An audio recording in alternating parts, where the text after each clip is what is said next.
teman-teman insan media pers terkait maraknya keraton di Kabupaten Belitung. Keraton diedarkan, keraton disalahgunakan. Ini kemarin di hari Rabu tanggal 16 Juni 2021 sudah terungkap 2,4 kilogram keraton di 2 titik ya, yang ada di Kecamatan Sijuk, yaitu di Batu Hitam dan Keciput. Nah itu teman-teman, jadi kita merespon daripada satu-satu gitu ya, kita langsung saja. Bang Weli nanya-nanya dulu kan. Ini kajian ilmiahnya. Mohon maaf, ini teman-teman. Jadi begini kan diserbukan kan? Ini fenomenanya. Ini bahan baku aslinya. Ya. Ini kalau yang nggak paham pasti kita bisa ikut-ikut menyalahgunakan nih. Makanya ini sebuah edukasi. Ini keraton kita coba bahas dari berbagai aspek. Nah, kontroversial keraton teman-teman.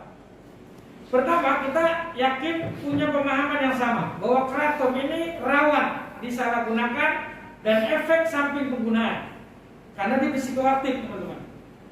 Ini satu sisi kontroversi yang pertama ini, rawan disalahgunakan dan efek samping penggunaannya karena psikoaktif pasti akan berdampak negatif, gitu teman-teman. Yang kedua, kontroversi kita di sisi yang lain dia memiliki nilai ekonomi tinggi dan nilai perdagangan dunia meningkat. Mungkin teman-teman tahu di sini kita langsung menunjuk satu provinsi Kalimantan Barat.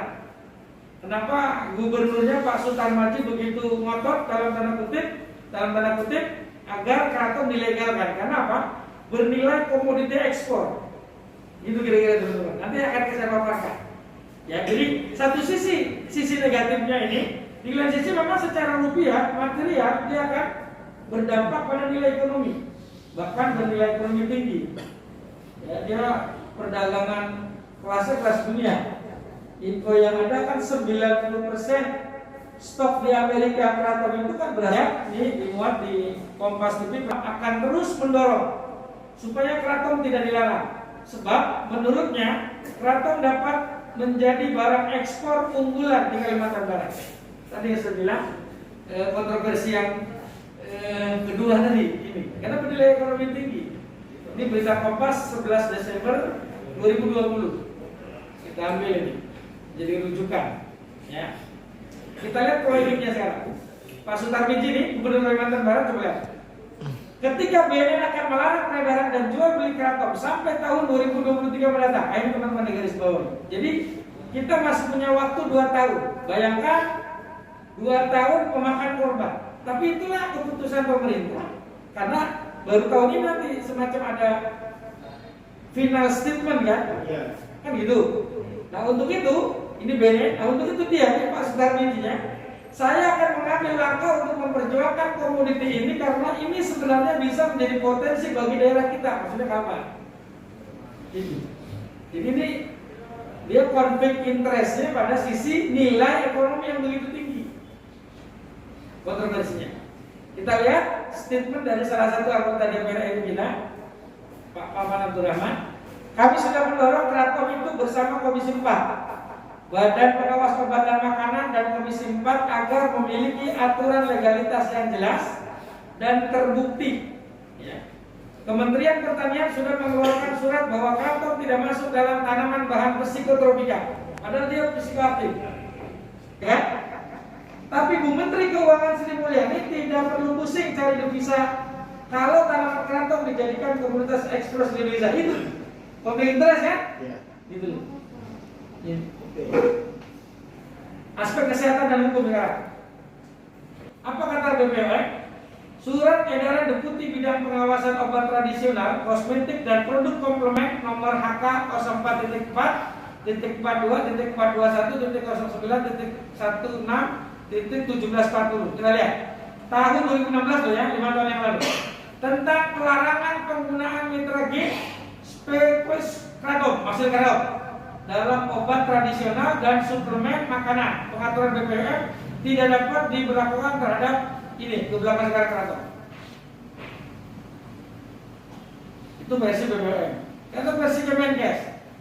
Keputusan Komite Nasional Perubahan Penggolongan Narkotika dan Psikotropika yang mengklasifikasikan tanaman kratom maksudnya ini sebagai narkotika golongan 1 yang tidak diperbolehkan dipergunakan dalam medis kesehatan dengan masa transisi 5 tahun teman-teman.